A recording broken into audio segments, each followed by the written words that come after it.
ሰላምና ጤና በያላችሁበት ይድረሳችሁ ውድን የተከበራችሁ ቤተሰቦቻችን እንደምን አላችሁልን? ከሁለተኛው የዩቲዩብ ቻናላችን አዲስ ስፖርት ልዩ የተለያዩ ስፖርታዊ ጉዳዮችን ልናካፍላችሁ እነሆ በዕለተ እሁድ የምሳ ሰዓት የስፖርት የመረጃ ሰዓታችን ዳግም ተገናኘን።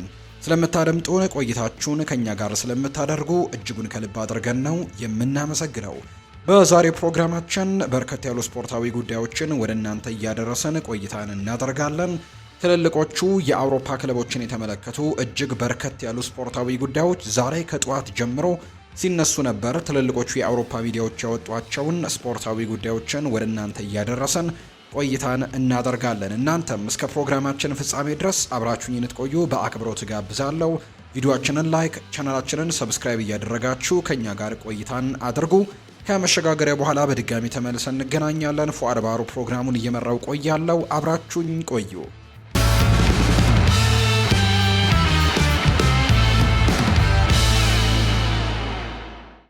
ወደ ቀዳሚው መረጃችን እናምራ።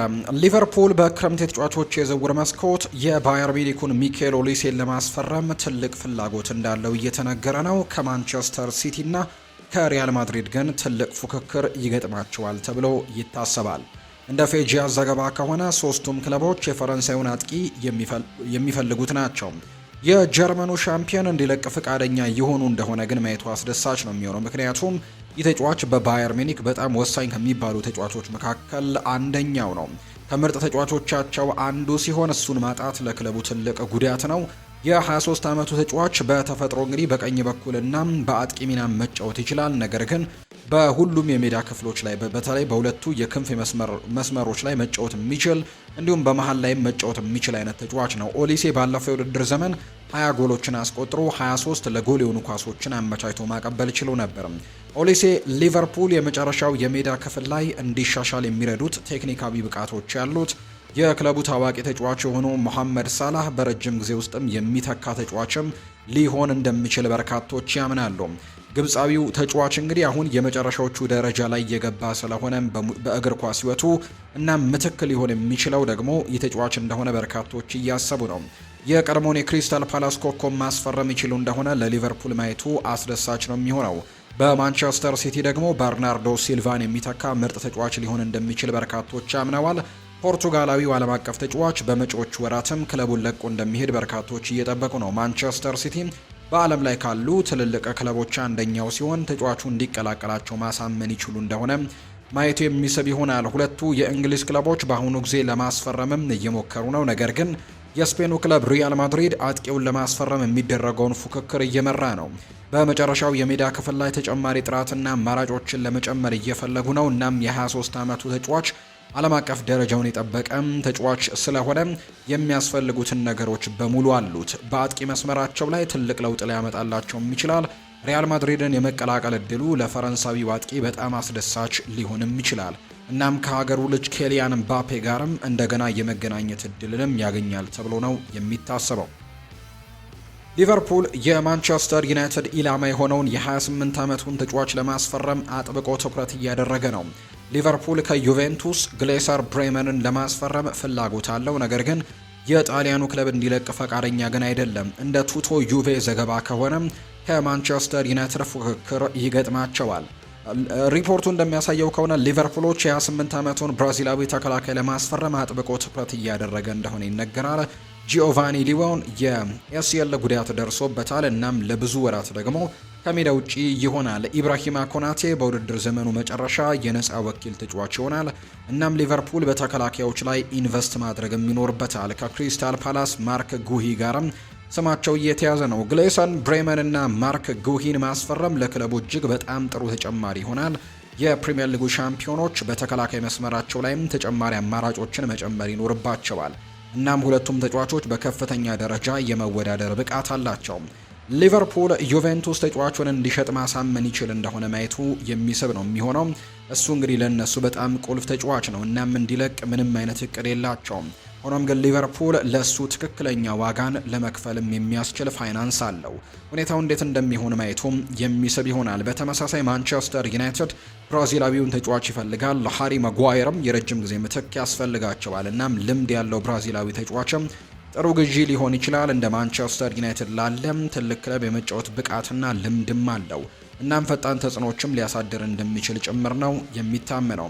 ግሌሰን ብሬመን በሙያው ከፍተኛ ደረጃ ላይ የሚገኝ ሲሆን ይህ ደግሞ ትልቅ ክለብን ለመቀላቀልም ትክክለኛው ጊዜ ሊሆን ይችላል። ወደ ፕሪሚየር ሊግ ለመዞር ለሱ የተሻለው ፈተና ይሆናል ተብሎ ይታሰባል። ከሁለቱ ክለቦች ውስጥም በመጪዎቹ ወራት ከዩቬንቱስ ጋር ስምምነት መፍጠር የሚችለው የትኛው ክለብ እንደሆነ ማየቱ ያስደስታል። የቀድሞው የማንቸስተር ዩናይትድ ኮከብ የሆነው ቴዲ ሼሪንግሃም ለእንግሊዝ እግር ኳስ ያልተለመዱ ተጫዋቾች በማስፈረሙ ክለቡን ነቅፎታል። በፕሪሚየር ሊጉ የተረጋገጡ ብቃት ያላቸው ተጫዋቾች ላይ ኢንቨስት ማድረግ ነበረባቸው ብሎም ያምናል። ማንቸስተር ዩናይትድ ቤንጃሚን ሼስኮን ከማስፈረም ይልቅ አሌክዛንደር ኢሳክን ለማስፈረም መሞከር ነበረባቸው ሲል ነው ቴዲ ሼሪንግሃም ሀሳቡን የሰጠው። የቀድሞው የኒውካስል ዩናይትድ አጥቂ በፕሪሚየር ሊግ ውስጥም ካሉ ምርጥ ተጫዋቾች አንደኛው እንደሆነ ምንም ጥርጥር የለውም። እናም አሌክዛንደር ኢሳክ በዚህ ክረምት መጀመሪያ ላይ በብሪቴን የዝውውር ክብረ ወሰን ሊቨርፑልን ተቀላቅሏል። እሱ ለማንቸስተር ዩናይትድ ልዩ ግዢ ይሆን ነበር ምናልባት ማንቸስተር ዩናይትድ ቢያስፈርመው። ለቲም ቶክ እንደተናገረው ቴዲ ሼሪንግሃም በዚህ ክረምት አሌክዛንደር ኢሳክን በ120 ሚሊዮን ፓውንድ ማስፈረም ይችሉ ነበር። እናም በምትኩ ቤንጃሚን ሼስኮን ነው ያስፈረሙት። ሰር አሌክሳንደር ቻማን ፈርጉሰን ሁልጊዜም ያንን መሪ ለማግኘትም ያንን ከፍተኛ ተጫዋች ለማግኘት ሁሉም ሰው ማሊያውን እንደለበሰ ወዲያውኑ እንዲመለከተውና ዋው እንዴት ያለ ተጫዋች ነው፣ እኔም እንደሱ መጫወት እፈልጋለሁ፣ እኔም እንደሱ መሆን እፈልጋለሁ እንዲል ባንኩን ከፍ አድርገውም ገንዘብ አውጥተው ያስፈርሙ ነበር። ለስራቸው ችሎታ እርግጠኛ ያልሆኑ ወይም ደግሞ ለመጀመሪያ ጊዜ ወደ ፕሪሚየር ሊግ ሲመጡ ትንሽ እርዳታ ለማግኘት ዙሪያውን የሚመለከቱ ተጫዋቾችን ሲያስፈርሙ ነገሮች እንደዛ አይሰሩም። የ70 ሚሊዮን ፓውንድ ተጫዋች ስትሆን ዋጋህን ማሳየት አለብህ። ስለዚህ ለኔ ምንም የተወሳሰበ ነገር አይደለም። ማንቸስተር ዩናይትድ አሁን ባለበት ቦታ ላይ የሚገኘው እየገዟቸው ያሉት ተጫዋቾችን ምክንያት በማድረግ ነው። ቤንጃሚን ሼስኮ በፕሪሚየር ሊጉ እንዴት እንደሚጫወት ማየት የሚስብ ይሆናል። ለአዲሱ ክለቡ እስካሁን ጎል ማስቆጠር አልቻለም ነበር። ነገር ግን ትላንትና ማንቸስተር ዩናይትድ በብሬንትፈርድ ቢሸነፍም በዛ ጨዋታ ላይ ግን የመጀመሪያ ጎሉን ትላንትና አስቆጥሯል። እሱ ትልቅ ተሰጥኦ እንዳለው ምንም ጥርጥር የለውም። ነገር ግን ከእንግሊዝ እግር ኳስ ጋር ለመላመድ የተወሰኑ ጊዜያቶች ሊወስዱበት እንደሚችል ነው በርካቶች ግምቶቻቸውን የሰጡት።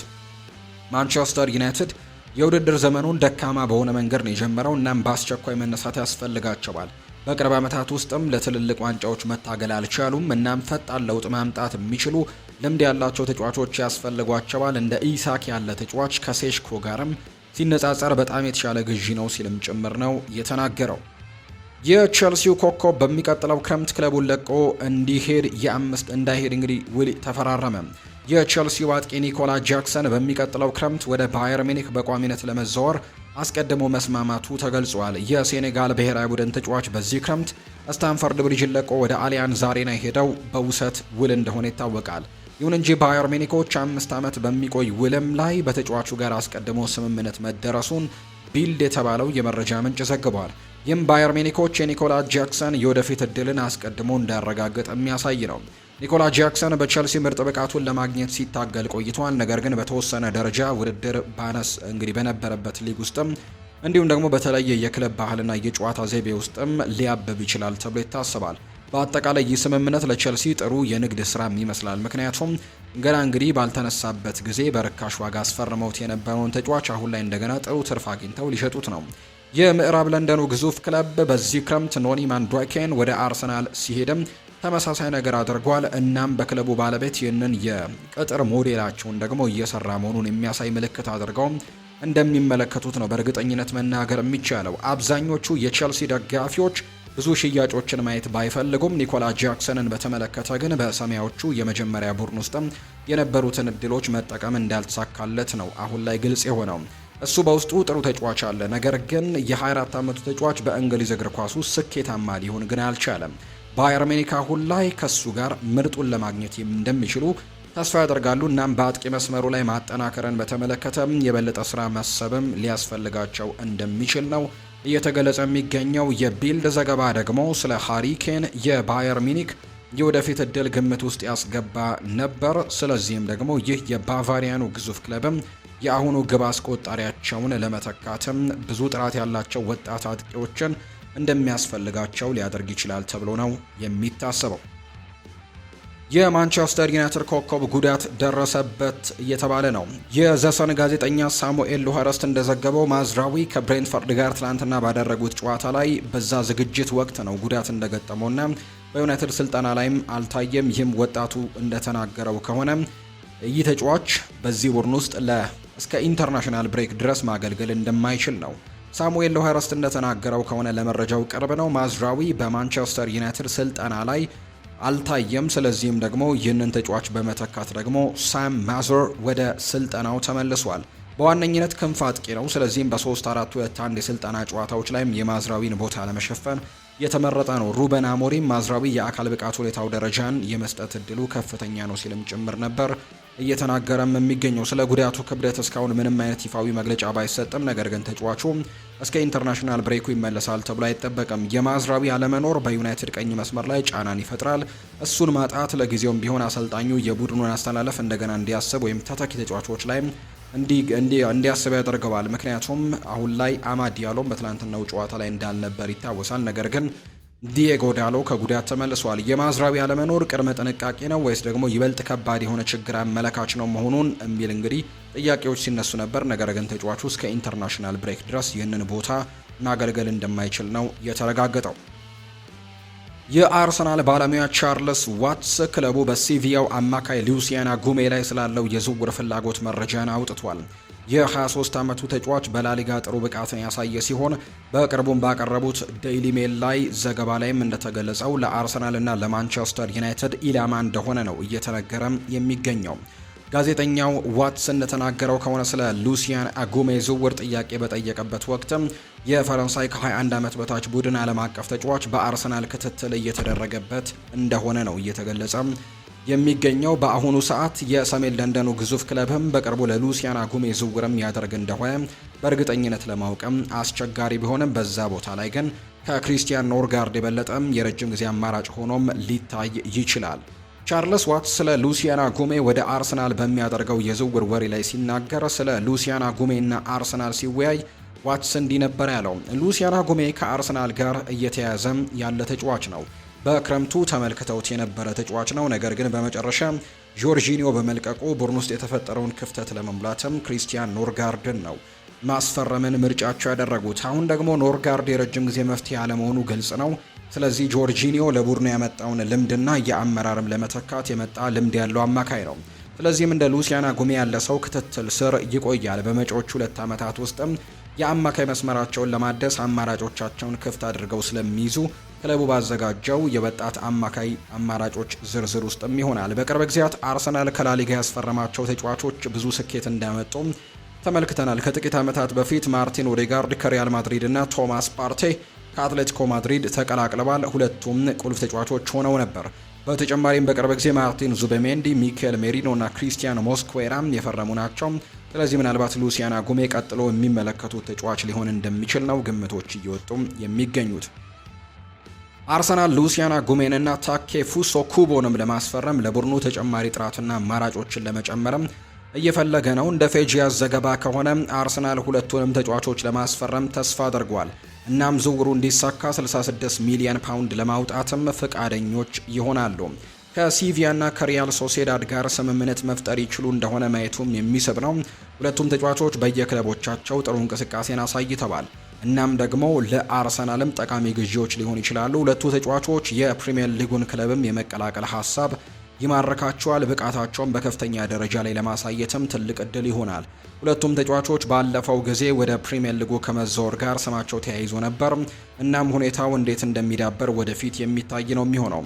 ሉሲያን አጉሜ ለዴክላን ራይስ ተስማሚ ምትክ አማራጭ ሊሆን ይችላል። አርሰናል በብዙ ውድድሮች ላይም ጥሩ ለመስራት ከፈለገም ጥልቅ የሆነ የተጫዋቾች ስብስብ ያስፈልጋቸዋል። እናም የ23 ዓመቱ ተጫዋችም እንዲሻሻሉ ይረዳቸዋል። ፈረንሳዊው ተጫዋች በእንግሊዝ እግር ኳስ ስኬታማ ለመሆን የሚያስችል ጠንካራ የአካል ብቃት አለው። እናም ደግሞ ለክለቡ ቁልፍ ተጫዋች ሆኖ ራሱን ለማስመዝገብም ይፈልጋል ተብሎ ነው የሚታሰበው። በተመሳሳይ ታኬፉሶ ኩቦ በላሊጋ ጥሩ እንቅስቃሴን አሳይቷል። እናም የጃፓን ብሔራዊ ቡድን ተጫዋች ወደፊት አርሰናልን የሚረዱ ቴክኒካል ብቃቶችም አሉት። በመስመሮች ላይ እንዲሁም በመሃል ሜዳ ላይ መጫወት ይችላል። ለቡካዮ ሳካ እና ለማርቲን ኦዴጋርድም ተስማሚ አማራጭ ሊሆን ይችላል። አርሰናል በእነዚያ የሜዳ ክፍሎች ላይ ተጨማሪ አማራጮችም ያስፈልጉታል ተብሎ ነው የሚታሰበው። አርሰናል ዝውውሩን ለማጠናቀቅ ፍላጎቱን በተጨባጭ ጥያቄም ይከተል እንደሆነ ማየቱ የሚስብ ይሆናል። ሁለቱም ተጫዋቾች ይበልጥ ለመሻሻል የሚያስችል በቂ እድሜ ያላቸው ሲሆን ለክለቡ ጥሩ ንብረቶችም ሆነው ሊያድጉ እንደሚችሉ ነው በርካቶች ሀሳቦቻቸውን እየሰጡ የሚገኙት። ጂኦቫኒ ሊዮን ጉዳት ከደረሰበት በኋላ ሊቨርፑል በጥር የተጫዋቾች የዝውውር መስኮት ጥራት ያለው ተከላካይ ያስፈልገዋል። በክረምቱ የዝውውር መስኮት ሳያስፈርሙት የቀሩት የክሪስታል ፓላሱ ማርክ ጉሂን ለማስፈረም ይመለሳሉ ተብሎ ይጠበቃል። ሆኖም ግን ቤን ጃኮብስ እንደሚለው የ25 ዓመቱ ተጫዋች በተለይም የዓለም ዋንጫ እየመጣ ስለሆነ መረጋጋትን ይፈልጋልና በጥር ወር ለመዘዋወር ላይፈልግ ይችላል ተብሎ ነው የሚታሰበው። እንደወጣው መረጃ ከሆነ የማርክ ጉሂ ሁኔታ ይበልጥ አስቸጋሪ የሚያደርገው ሊቨርፑል ወይም ሌላ ክለብ በጥር ወር ቢፈልጉትና ክሪስታል ፓላስ ለመሸጥ ዝግጁ ቢሆንም እሱ በውድድር ዘመኑ አጋማሽ ለመዞር አይፈልግም። የዓለም ዋንጫ ዓመት ነው፣ በዚህ መረጋጋት ይፈልጋል። እንዲሁም በክረምቱ ደግሞ ነፃ ወኪል እንደሚሆን ያውቃል። ስለዚህም የሚፈልገውን ክለብ መምረጥና ምናልባትም ከፍተኛ ደሞዝ ማግኘት ይችላል። ማርክ ጉሂ በጥር ወር እንዲዘዋወር ማድረግ አስቸጋሪ ይሆናል ተብሎ ነው የሚታሰበው። ክሪስታል ፓላስ ተጫዋቹን ለመሸጥ ፈቃደኛ ቢሆንም እንኳን ይህን ስምምነት ማጠናቀቅ አስቸጋሪ ነው የሚሆነው። ይህ ሁኔታ ለሊቨርፑል ትልቅ አስደንጋጭ ዜና ይሆናል።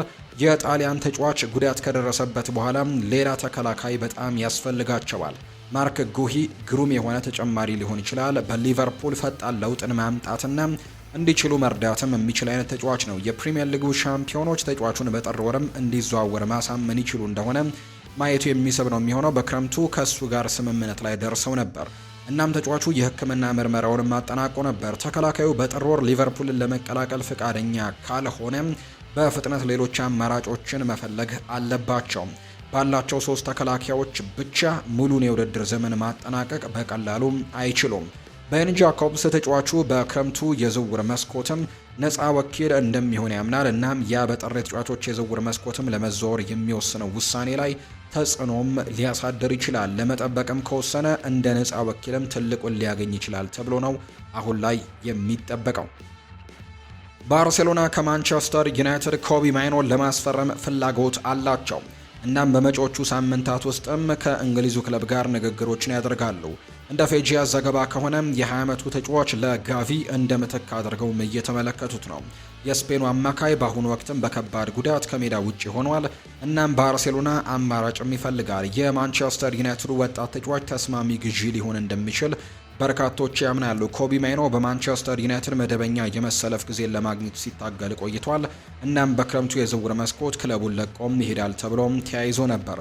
ሆኖም ግን በመጨረሻም በክለቡ ቆይቷል። ማንቸስተር ዩናይትድ ተጫዋቹን በጥር ወር ለመሸጥም ዝግጁ ይሆን እንደሆነ ማየቱ የሚስብ ነው የሚሆነው። ሪፖርቱ ባርሴሎና በመጪዎቹ ሳምንታት ከማንቸስተር ዩናይትድ ጋር የሚያደርገውን ንግግር እንደሚያፋጥን ይናገራል። ሁኔታው እንዴት እንደሚዳበር ማየቱ የሚስብ ይሆናል። ኮቢ ማይኖ ብሩህ የወደፊት ጊዜ ያለው ግሩም ተሰጥኦ ነው። እናም ማንቸስተር ዩናይትድን እንዲለቅ ደግሞ ለመወሰን ሊጸጸት ይችላል። ወደፊት ኮከብ ለመሆንም የሚያስፈልጉት ነገሮች በሙሉ አሉት። ብቃቱን በፕሪሚየር ሊጉ ቀድሞውኑ አሳይቷል። እናም ማንቸስተር ዩናይትድ ወደ መጀመሪያው አስተላለፍ መልሶ ለማስገባትም ምርጡን ከሱ ለማውጣትም መሞከር ይኖርበታል። ከጥልቁ ጨዋታ ፍጥነት መቆጣጠር የሚችልና እንደሱ ያለ ተጫዋች ይጎድላቸዋል። በከፍተኛ ደረጃ ለመወዳደር የሚያስችል ቴክኒካል ችሎታዎችና ብቃቶችም አሉት። እናም ለባርሴሎና ጠንካራ የወደፊት ግዢ ሊሆን ይችላል። የስፔኑ ክለብ በዚህ ክረምትም መጀመሪያ ላይ ማርከስ ራሽፎርድን ከማንቸስተር ዩናይትድ አስፈርመዋል። እናም እሱ ጥሩ እንቅስቃሴን እያደረገ ነው። ስምምነቱን ማጠናቀቅ ከቻሉ ኮቢ ማይኖ በከፍተኛ ደረጃ እንደሚጫወት ነው ተስፋ አድርገው እየጠበቁ የሚገኙት። የማንቸስተር ዩናይትድ አማካይ በቀድሞው የክለቡ ኮከብ ፖል ስኮልስም ልዩ ተጫዋች ተብሎ የሚጠራ ነው። እናም ዩናይትዶች እሱን ደግሞ ለማስቀረት የተቻላቸውን ሁሉ ያደርጋሉ። እድሎችንም ሊሰጡት እንደሚገባ ጭምር ነው በርካቶች ሀሳቦቻቸውን እያጋሩ የሚገኙት። የማንቸስተር ዩናይትድ ከፍተኛ ግምት የተሰጠው አጥቂ አማካይ ለማስፈረም ከሪያል ማድሪድና ከቼልሲ ጋር ፉክክር ነው። ማንቸስተር ዩናይትድ የቺያኖን አጥቂ አማካይ የሆነው ጂልቤርቶ ሞራን ለማስፈረም ነው ፍላጎት ያለው። ከሪያል ማድሪድና ከቼልሲ ጋር ፉክክርም ይገጥማል። እንደ ቲቢአር ፉትቦል ዘገባ ከሆነ ሌሎች በርካታ ክለቦች የ16 ዓመቱን ተጫዋች ይፈልጋሉ። ነገር ግን ሪያል ማድሪድ እና ቼልሲ ትልቁ ተፎካካሪዎች ናቸው። ሪፖርቱ አክሎም ሞራ ሪያል ማድሪድን ለመልቀቅ ሊፈተን እንደሚችልና እሱ የሚመርጠው ክለብ ደግሞ እንደሆነ ይነገራል። ማንቸስተር ዩናይትድ የሜክሲኮን ወጣት ተጫዋችም ክለቡን እንዲቀላቀል ማሳመን ይችል እንደሆነ ማየቱ የሚስብ ነው የሚሆነው። እሱ ከፍተኛ ግምት የሚሰጠው ተጫዋች ሲሆን ብሩህ የወደፊት ጊዜም አለው። ዝውውሩን ማጠናቀቅ ከቻሉ ለፕሪሚየር ሊጉ ክለብም የወደፊት ኮከብ ሆኖ ማደግ ይችላል ተብሎ ይታሰባል። ማንቸስተር ዩናይትድ ባለፉት ጊዜያት ወጣት ተጫዋቾችን በማሳደግ ረገድ ጥሩ ነገሮችን አድርጓል። እናም አማካዩ የእሱን አቅም እንዲያሳካ ሊረዱትም ይችላሉ። በተመሳሳይ ሪያል ማድሪድ ትልቅ ፕሮጀክት እቅድና አስደናቂ ዝና አለው። ባለፉት ዓመታት ወጣት ተጫዋቾችን ወደ ታላላቅ ክለቦችም እንዲሁ ኮከቡነትም ቀይረዋል። እናም ተጫዋቹ እነሱን ለመቀላቀል መፈለጉ አያስደንቅም። ቸልሲን በተመለከተ ደግሞ በቅርብ ዓመታት ውስጥ በወጣት ተጫዋቾች ላይ ኢንቨስት ለማድረግ ፍቃደኛ መሆናቸውን አሳይተዋል። አማካዩ እንዲቀላቀላቸው ማሳመን ይችሉ እንደሆነ ማየቱ የሚስብ ነው የሚሆነው። ባርሴሎና ልዩ ተጫዋች ለማስፈረም ከማንቸስተር ዩናይትድ ጋር የሚያደርገው ንግግርም በቅርቡ ያፋጥናል። ሞራ ለእድገቱ ግልጽ የሆነ መንገድ ወዳለው ክለብም ለመቀላቀል መሞከር ይኖርበታል። ለመሻሻል እድሎችን ይፈልጋል። በትልቅ ክለብም ተቀያሪ ወንበር ላይ መቀመጥን አይፈልግም። ምንም እንኳን ለአንደኛ ቡድን ዝግጁ ባይሆንም ለእድገቱ ግን ግልጽ እቅድ ያለው ክለብን ለመቀላቀል መፈለግ አለበት። እሱ ምን እንደሚወስን ወደፊት የሚታይ ነው የሚሆነው። እሱ ብሩህ የወደፊት ጊዜ ያለው ጥሩ ተሰጥኦ ያለው ተጫዋች እንደሆነ ይነገራል። እናም ደግሞ እሱን ማስፈረምም የሚችለው ክለብም ለወደፊት ክለብም ጥሩ ነገሮችን ኮከብ ሊሆን እንደሚችልም ጭምር ነው በርካቶች እያመኑ የሚገኙት። ቶተንሃም ሆትስፐርስ የ24 ዓመቱን የሪያል ማድሪድ ኢላማ ለማስፈረም ፍላጎት እንዳለው እየተገለጸ ነው የሚገኘው። የቶተንሃም ሆትስፐርስ ተከላካይ የሆነው ሚኪ ቫን ደ ቬን ለሪያል ማድሪድ ኢላማ ቢሆንም የሰሜን ለንደኑ ክለብ ደግሞ አሁንም ለማቆየት እየፈለገ እንዳለ ነው እየተገለጸ የሚገኘው። የ24 ዓመቱ ተጫዋች ለክለቡ ቁልፍ ተጫዋች ሆኖ ራሱን አረጋግጧል። እናም ደግሞ በአሁኑ ጊዜ በሊግ ውስጥ ካሉ ምርጥ ደግሞ ተከላካዮችም አንደኛው እንደሆነ ምንም ጥርጥር የለውም። ስፐርስ እሱን ማጣት አይፈልጉም። እናም ከተጫዋቹ ጋርም አዲስ ስምምነት ለመድረስም ተስፋ አድርገዋል። አስቀድሞ የፕሪሚየር ሊግ ስካውት ሚኪ ብራውን እንደገለጸው ከሆነ ቶትንሃም ከኔዘርላንድ ብሔራዊ ቡድን ተጫዋች ጋር ስምምነት ለመፍጠርም እርግጠኛ ነው። ሚኪ ብራውን ለፉትቦል ኢንሳይደር ሲናገር ቶትንሃም ሚኪ ቫን ደቬንን የወደፊት ሕይወቱን ለክለቡ እንዲሰጥም ይፈልጋሉ። ስለሱ የሚናፈሱ ወሬዎችና እንደ ሪያል ማድሪድ ካሉ ክለቦች እንዲሁም በክረምቱ የዝውውር መስኮት ላይ ከሱ ጋር ከተያዙት ሌሎች ክለቦች የሚመጡ ፍላጎቶችን ማቆም ይፈልጋሉ። ስለዚህም ከነሱ አንጻር ከአዲስ ውል ጋር ማሰረም መፈለጋቸው ትርጉም ይሰጣል። ይህንን እንግዲህ ማጠናቀቅ እንደሚችሉ በጣም እርግጠኞች እንደሆኑ ይገመታል። ቶትንሃም ዘወትር ለዋንጫዎች መታገል የሚችል ቡድን ለመገንባት እየፈለገ ነው እና ምርጥ ተጫዋቾችን መሸጥ አይችሉም። የኔዘርላንድ ዓለም አቀፍ ተጫዋችም ለነሱ የማይተካ ሀብት ነው። እናም እሱን ማጣት በቀላሉ አማራጭ አይደለም። ተጫዋቹ የረጅም ጊዜ የወደፊት ሕይወቱን በክለቡ ለመስጠትም ይወስን እንደሆነ ማየቱ አስደሳችና የሚስብ ጉዳይ ይሆናል። ሪያል ማድሪድ ለቫን ደቬን ፍላጎት ማሳየቱ የሚያስገርም አይደለም። ልምድ ሲያገኝ ዓለም አቀፍ ደረጃውን የጠበቀ ተከላካይም ሆኖ ማደግም ይችላል። በኋላኛው ቦታ ላይ ደግሞ መሻሻል እንዲችሉ ይረዳቸዋል። የስፔኑ ክለብም በመሃል መከላከል ላይም ተጨማሪ ጥልቀትና ጥራት ያስፈልጋቸዋል። እነሱን የመቀላቀል እድል ለአብዛኞቹ ተጫዋቾች በጣም አስደሳች ሊሆን ይችላል። ለኔዘርላንዱ ዓለም አቀፍ ተጫዋች ለማዛወርም ይፈተን እንደሆነ ማየቱ አስደሳች ያደርገዋል ተብሎ እንደሚጠበቅ ነው መረጃዎች በስፋት እየተነገሩ እንደሚገኙ መረጃዎቹም የወጡት። ሌላኛው የሚነሳው መረጃ ደግሞ አርሰናል አሁን ላይ ኮከብ ተከላካዩ ዊሊያም ሳሊባ ጋር አዲስ ስምምነት ላይ ደርሷል። የፈረንሳይ ብሔራዊ ቡድኑ ተጫዋች ከለንደኑ ክለብ ጋር የ5 ዓመታት ውል ለመፈራረምም ተስማምቷል። እናም ይህ ሁኔታ ለሊቨርፑል ትልቅ አስደንጋጭ ዜና እንደሆነ ነው የተነገረው። ምክንያቱ ደግሞ ከተባለ ለሊቨርፑል አስደንጋጭ የሚሆንበት ምክንያት ሪያል ማድሪድ በክረምቱ የዝውውር መስኮት ሳሊባን ለማስፈረም ትልቅ ፍላጎት አለው። የሳሊባ ካልተሳካ ግን ፊቱን ቀጥታ የሚያዞረው ወደ ሊቨርፑሉ ኢብራሂማ ኮናቴ ነው። ስለዚህ ኢብራሂማ ኮናቴን እንደ አማራጭ ሲከታተል የነበረ ቡድን እንደሆነ ይታወቃል። ሳሊባ አዲስ የረጅም ጊዜ ውል በመፈራረሙ የስፔኑ ክለብ እሱን ማስፈረም ፈጽሞ የማይቻል ነገር ይሆናል። አርሰናል ለሱ እጅግ በጣም ከፍተኛ የሆነ ገንዘብም ይጠይቃል። ስለዚህም ሪያል ማድሪድ አሁን ላይ የሊቨርፑልን ኮከብ ለማስፈረም የሚገፋበት ጊዜ ነው።